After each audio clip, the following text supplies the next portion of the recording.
पादप का वर्गीकरण, ठीक है ना। क्या जानना है? पादप का। पादप माने क्या होता है? जो पौधा होता है ना, उसको कितने वर्गों में बांटा गया है, ठीक है ना। पादप का वर्गीकरण एक होता है जो बिना विभेदन का होता है, ठीक है ना। पहला नंबर है जो बिना विभेदन का होता है, और एक होता है विभेदित शरीर। विभेदित शरीर यानी क्या? उसमें शरीर में बंटवारा होता है, उसके शरीर में जो होता है जो बंटवारा होता है। बिना विभेदन में क्या होता है? तो बिना विभेदन में थैलोफाइटा। बिना विभेदन में क्या होता है? थैलोफाइटा, ठीक है। नेक्स्ट में देखा जाए तो विभेदित शरीर। विभेदित शरीर यानी पादप का विभेदित शरीर क्या होता है? तो संवहन तंत्र रहित। एक होता है जिसमें संवहन तंत्र पाया जाता है रहित, संवहन तंत्र रहित, और एक होता है संवहन तंत्र सहित, ठीक है ना। इसको विभेदित शरीर को दो भाग में बांटा गया है, एक है संवहन तंत्र रहित, दूसरा है संवहन तंत्र सहित, ठीक है ना। उसके बाद में संवहन तंत्र को, संवहन तंत्र में क्या आता है? तो ब्रायोफाइटा आता है। क्या आता है? तो ब्रायोफाइटा आता है। और संवहन तंत्र सहित में, सहित को दो भागों में बांटा गया है, एक होता है बीज रहित और एक होता है बीज सहित, ठीक है ना। एक होता है बीज रहित और एक होता है बीज सहित, यानी एक होता है बिना बीज का, एक होता है बीज वाला, ठीक है ना। उसके बाद में इसमें आता है आपका टेरिडोफाइटा। कौन सा पादप आता है? बीज रहित में। बीज रहित में कौन सा पादप आता है? तो टेरिडोफाइटा, ठीक है ना। टेरिडोफाइटा आता है। और एक होता है बीज सहित यानी नग्न बीज होता है, और एक होता है आवृत बीज, ठीक है ना। एक होता है नग्न बीज और एक होता है आवृत बीज, ठीक है ना। नग्न बीज में कौन सा आता है? तो नग्न बीज में आपका आता है जिम्नोस्पर्म। क्या आता है? तो जिम्नोस्पर्म आता है। नेक्स्ट में देखा जाए तो एंजियोस्पर्म में क्या आता है? एंजियोस्पर्म में आपका द्विबीजपत्री आता है और एक बीजपत्री आता है। यानी एंजियोस्पर्म में देखा जाए तो द्विबीज होता है, द्विबीजपत्री होता है यानी दो बीज होता है, और एक होता है जिसमें एक बीजपत्र होता है, ठीक है ना। चलिए इसके आगे समझते हैं क्या चीज के बारे में जानना है। अब हम लोग जानेंगे थैलोफाइटा, ठीक है ना। बोलो मत। अब हम लोग जानेंगे थैलोफाइटा। थैलोफाइटा आखिर किस प्रकार का होता है? तो थैलोफाइटा इनका शरीर जड़, ठीक है ना। इनका शरीर जड़, ताना एवं पत्तियों में विभाजित नहीं रहता है। कहने का मतलब कि थैलोफाइटा जो होता है जिसमें ताना, जड़ और पत्ती अगर देखा जाए तो अलग अलग भाग में नहीं होता है, ठीक है ना। कुछ ऐसे पादप होते हैं जिसका ताना अलग होता है, उसका पाता अलग होता है, ठीक है ना, और उसकी पत्ती अलग होता है, जो 12 में देखा जाए तो। लेकिन थैलोफाइटा जो ऐसा पादप है जिसमें जड़, ताना और पत्ती में विभाजित नहीं रहता है, ठीक है ना। इसके आगे समझे तो लेकिन यह थैल्स के रूप में रहता है। जो भी चीज रहता है थैल्स के रूप में रहता है, ठीक है ना। एक थैलिस टाइप का रहता है जिसे क्या कहते हैं? जिसे हम थैलोफाइटा कहते हैं। इसे हम क्या कहते हैं? थैलोफाइटा कहते हैं। इस प्रकार हमारा थैलोफाइटा का परिभाषा क्या हो जाएगा? तो इनके शरीर में ताना, जड़ और पत्तियां नहीं पाया जाता है, और इनमें क्या पाया जाता है? तो इनमें थैल्स पाया जाता है। इनमें क्या पाया जाता है? इनमें एक थैल्स पाया जाता है, ठीक है ना।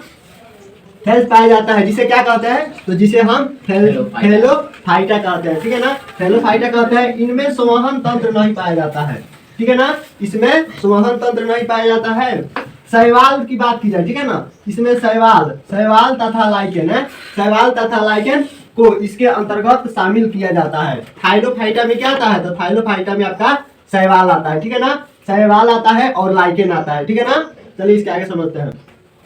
देखिए अब समझिए शैवाल क्या है, ठीक है ना। शैवाल के बारे में कुछ हम लोग जानेंगे कि शैवाल क्या है। पादप जगत का सबसे सरल जीव है, ठीक है ना। पादप जगत का सबसे सरल जीव है जो प्रकाश संश्लेषण द्वारा भोजन का निर्माण करता है। शैवाल क्या करता है? शैवाल जो है वो पादप जगत का सबसे सरल जीव है, ठीक है ना। जो क्या करता है? जो प्रकाश संश्लेषण द्वारा भोजन का निर्माण करता है। तो ये बताइए स्वयंपोषी हुआ कि परपोषी हुआ? तो ये स्वयंपोषी है। ये स्वयंपोषी है जो अपना भोजन स्वयं बना लेते हैं, ठीक है ना। कुछ शैवाल एक कोशिकीय होते हैं। कहने का मतलब कि जब शैवाल जगत में देखेंगे तो कुछ शैवाल जो होते हैं एक कोशिकीय होते हैं, तो कुछ शैवाल बहुकोशिकीय होते हैं, ठीक है ना। तो इसमें हमने जाना है कि कुछ शैवाल जो होते हैं एक कोशिकीय होते हैं। एक कोशिकीय वाला कौन सा शैवाल है? तो कोशिकीय वाला आपका है कैलोमाइडा, ठीक है ना। क्लेमाइडोमोनस, ठीक है ना। क्लेमाइडोमोनस, ठीक है ना। क्लेडोमाइडोमोनस। देखिए कुछ जबकि कुछ बहुकोशिकीय होते हैं, ठीक है ना। जबकि कुछ शैवाल जो होते हैं क्या होते हैं? बहुकोशिकीय होते हैं, एकदम धागे की तरह संरचना वाले होते हैं, पतले धागे की तरह संरचना वाले होते हैं। जैसे बात की जाए तो क्या है? तो स्पाइरोगाइटा, ठीक है ना। स्पाइरोगाइटा है। अब देखिए कुछ शैवाल जो होते हैं शाखित होते हैं, शंख के जैसा होता है, यानी शंख के टाइप का होता है। सांखित होते हैं। तो इसको देखा जाए तो क्या है, तो क्लेडोफोरा, ठीक है ना, क्लेडोफोरा। चलिए इसके आगे समझते हैं। देखो लाइकेन के बारे में समझो। कुछ शैवाल क्या होते हैं, कुछ शैवाल कवकों के साथ अस्थायी अंतर संबंध बनाती है, जिसे सहजीविका कहते हैं, ठीक है ना। कहने का मतलब हाँ वही ना, तो फिर से बताएंगे ना। देखिए लाइकेन क्या होता है, कुछ शैवाल जो होता है क्या करता है, कवकों के साथ संबंध बनाता है, ठीक है ना, अंतर संबंध बनाता है अस्थायी, जिसे हम क्या कहते हैं, तो सहजीविता कहते हैं, ठीक है ना, जिसे हम सहजीविता कहते हैं। देखिए कितने गंदे गंदे सारे। सुन लो, अरे देखो आगे देखो ये मुख्यतः पेड़ों की छाल, ठीक है ना। अगर बात करें कि लाइकेन कहाँ हमको देखने को मिलेगा, लाइकेन का पहचान हम कैसे कर सकते हैं, लाइकेन का पहचान कैसे कर सकते हैं, तो ये कहाँ देखने को मिलता है, यह मुख्यतः पेड़ की छाल। अगर आपके पास जो बड़ा बड़ा पेड़ होता है ना, उस पेड़ की छाल को देखिएगा तो वहाँ पर लाइकेन देखने को मिल सकता है, ठीक है ना। लाइकेन देखने को मिल सकता है, पेड़ों की छाल, पत्थर, ठीक है ना, पथरीला जगह जहाँ ज्यादा नमी हो, पुराने भवन हो गया, पुराने भवन जो दीवार जो कहने का मतलब कि हम लोग के गांव में जो पुराना घर नहीं हो जाता था, पहले मिट्टी का घर था, बहुत ज्यादा पुराना हो जाता था, उस पर ये सब चीज देखने को मिलता है, ठीक है ना। रंगीन धब्बों के रूप में दिखाई देते हैं, ठीक है ना, रंगीन धब्बों के रूप में नहीं गिरे। बैठो, किसी को नहीं जाएगा, यहाँ पर समझा रहा है, तू कहाँ जाएगा, ठीक है ना। तो ये रंगीन धब्बों देख के जैसा दिखाई पड़ता है, ठीक है ना। समझो, आवाज मत करो, एक ही चीज रोज सिखाई को बाद में नहीं फाट पड़ता है। देखो इसमें मौजूद कवक शैवाल को नमी, खनिज, लवण तथा आश्रय प्रदान करता है, ठीक है ना। लाइकेन क्या करता है, समझिए, लाइकेन क्या करता है, लाइकेन जो होता है उसमें जो भी कवक रहता है उस कवक को क्या करता है, नमी पहुंचाने करता है, ठीक है ना, नमी पहुंचाएगा, खनिज, लवण तथा उसको आश्रय प्रदान करता है, यानी उसको आश्रय देता है, ठीक है ना, यानी घर। हाँ अब समझिए, शैवाल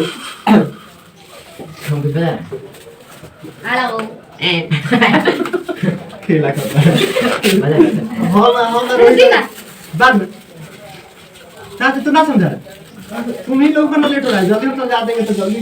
छुट्टी करी देखते मत में बोली बम बम बजरंग बली महाबली भाई समझाने दो, आसमान को शुक्र देखा।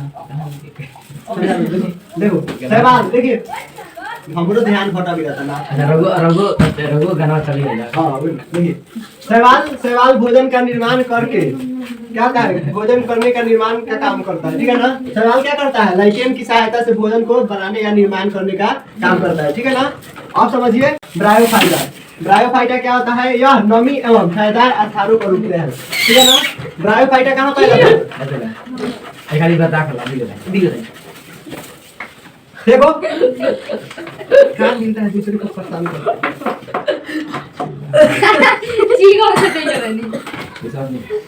ठीक है। तो आपकी आवाज करेगा ठीक है, रहने ना दो। देखो ब्रायोफाइटा क्या होता है, ये कहाँ पाया जाता है, तो नमी वाले स्थान पर, जहाँ जैसे कहने का मतलब कि आपका जैसे गंगा नदी हो गया, गंगा नदी के तट पर जो पथरीला जगह है या मिट्टी वाला जगह है, वैसे जगह पर ब्रायोफाइटा पाया जाएगा, ठीक है ना। जहाँ समुद्र का इलाका हो, समुद्र का तटीय भाग हो, ठीक है, बर्फीला जगह हो, जहाँ पर एकदम नमी स्थान कहने का मतलब क्या, जैसे अपनी भाषा में कैसे बोला जाता है, खेत में हाल है, खेत में हाल बोला जाता है, तो उस हिसाब से जहाँ पर नमी स्थान हो वहाँ पर छायादार स्थान कहने का मतलब जहाँ गाछ वृक्ष ज्यादा रहता है, पर्वतीय क्षेत्र हुआ, वैसे क्षेत्रों में ज्यादा पाया जाता है, ठीक है ना। ब्रायोफाइटा इसे पादप वर्गों का उभयचर भी कहा जाता है। ब्रायोफाइटा को क्या कहा जाता है, पादप जगत का उभयचर कहा जाता है, ठीक है ना, उभयचर कहा जाता है। अधिकांश पौधे छोटे छोटे होते हैं, कहने का मतलब कि ब्रायोफाइटा की श्रेणी में जो भी पौधे होते हैं क्या होते हैं, अधिकांश पौधे को देखा जाए तो छोटे छोटे होते हैं, ठीक है ना, छोटे छोटे और हारे पाए जाते हैं, ठीक है ना। इनका शरीर थैल्स के रूप में होता है, जो ताना पतियों जैसी संरचना के रूप में बांटा रहता है। इनका शरीर कैसा होता है, इनका शरीर थैल्स के रूप में रहता है, जो पतियों एवं तनों के रूप में बांटा रहता है, ठीक है ना।